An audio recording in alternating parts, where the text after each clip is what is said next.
Le drapeau congolais, il est tricolore. En vert, jaune, rouge. Chaque couleur a une signification.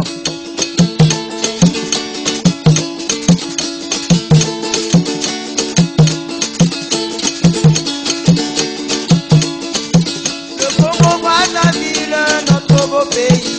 Le Congo Brazzaville, notre beau pays. Le Congo Brazzaville, notre beau pays. Le Congo Brazzaville.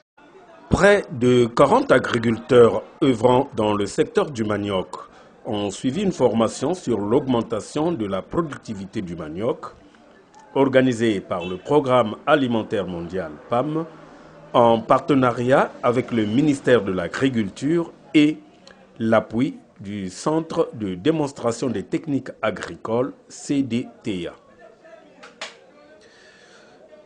Rappelons que le PAM, à travers cette opération, souhaite réduire les importations du riz afin d'introduire le gari dans l'alimentation scolaire. Cette formation s'est déroulée du 14 au 19 décembre 2019 à l'Oudima Post. Pendant 6 jours, les participants ont été édifiés sur la présentation générale de la culture du manioc, maladie et préparation des terrains et choix des boutures, différentes méthodes de plantation, avantages et expériences du CDTA, amendement, fabrication de la cendre, entretien des plantations, caractérisation d'une variété de manioc.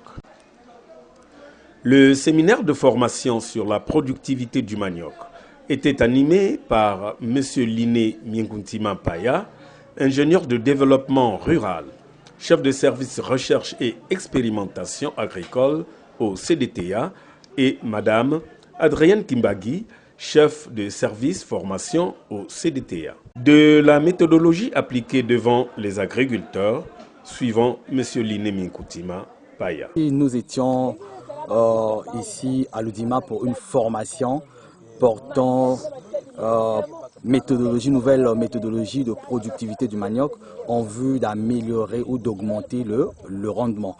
Donc ce séminaire de 6 jours qui prend fin aujourd'hui est un bel exemple et les participants ont manifesté l'envie d'apprendre et d'adhérer finalement à ces nouvelles méthodes.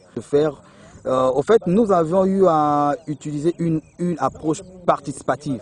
Donc, nous n'avons pas imposé, mais nous avions eu à utiliser une approche participative. Donc, on a laissé les producteurs parler, ils nous ont présenté leur manière, on a pu corriger ce que nous devions corriger et à la fin, nous avons eu à mettre un champ expérimental à titre comparatif pour permettre aux producteurs à la fin de tirer des conclusions par eux-mêmes. Donc on ne veut pas leur imposer, mais plutôt qu'ils adhèrent.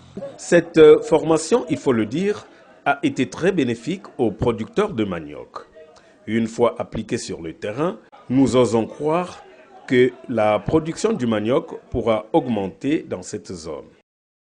L'avis d'un séminariste. 6 jours durant, nous venons de subir une formation qui concerne l'augmentation de la productivité du manioc. 6 jours durant. Et c'est une formation bénéfique pour nous présidents des groupements. Et les enseignements reçus, nous allons les vulgariser d'abord dans nos groupements respectifs et aussi auprès de nos collègues paysans. Nous avons retenu d'abord, dès les premiers jours, la formation de comment former la cendre, les désinfectants, et ensuite comment prélever les boutures de manioc qui doivent être saines. Nous avons également étudié les différentes maladies qui persistent, qui détruisent les boutures de manioc et qui régressent la production. Et ensuite, nous sommes passés sur le terrain, bien sûr, la délimitation et comment faire le planting des boutures de manioc. Ceci, bien sûr, par variété. Et là également, les formateurs ont martelé sur toutes ces techniques culturelles. Le séminaire de formation sur l'augmentation de la productivité du manioc a été un grand moment du donner et du recevoir. L'impression qui se dégage à la fin est que la leçon a été bien comprise, tel que le démontre cet instant de la restitution. L'engrais biologique, vraiment, ce qu'on a pu retenir, c'est la fabrication. Parce que dans nos coutumes, on a l'habitude de fabriquer cet engrais, mais on ne savait pas qu'avec de l'herbe acrolophile, c'est-à-dire que l'herbe verte, on pouvait capter l'ammoniac, l'urée sous forme nitrite. C'est quelque chose d'important qu'on a eu à retirer, à ajouter dans notre connaissance, que nous avions gagné quelque chose. Je vous remercie. Merci beaucoup. La synthèse faite par le président du groupe.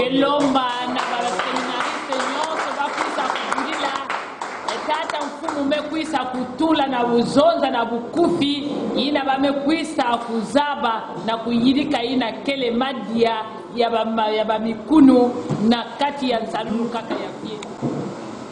On peut parler de la lutte. Bon, je vais vous donner un exemple.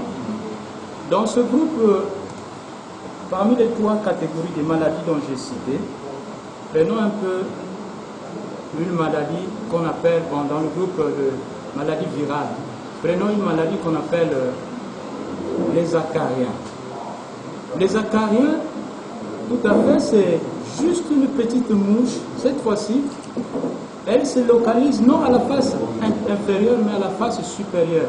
Et ça, ce n'est pas visible à l'œil, vous ne pouvez voir ça qu'à travers le microscope. Et ça, pour réadiquer ça, il faut chercher un insecticide acaricide, par exemple. Mais vous voyez, si vous cherchez un insecticide acaricide, vous courez un risque. Parce qu'il faut pulvériser tous les champs.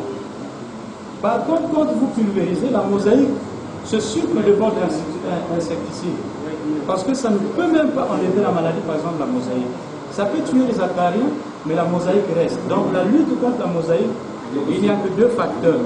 Faites le choix, par exemple, de vos cultures saines, ou alors arrachez la plante et brûlez hors du camp. Là, nous nous contentons de ce que nous avons reçu de la part de notre Cody. Secrétaire du groupement Kielama de Minga et rapporteur du groupe 4.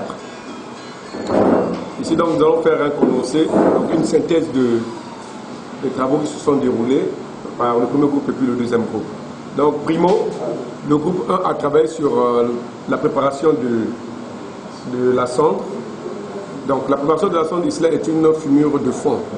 En fait, l'objectif, sinon son importance, est de la fabriquer, l'obtenir, parce que cette cendre-là est composée de 3 éléments chimiques. Donc voilà à peu près de faire le résumé du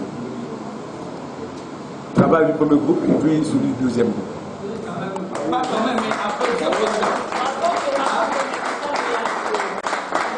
Je dis encore une fois de plus merci.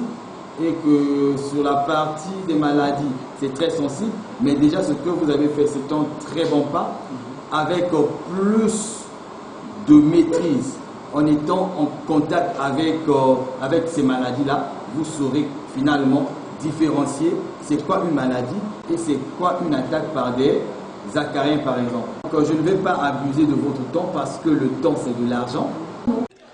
Les agriculteurs de la Bwenza, œuvrant dans le secteur du manioc, avant de se séparer, ont, dans leurs mots, remercié le PAM et le ministère de l'Agriculture pour l'organisation de ce séminaire, sans oublier M.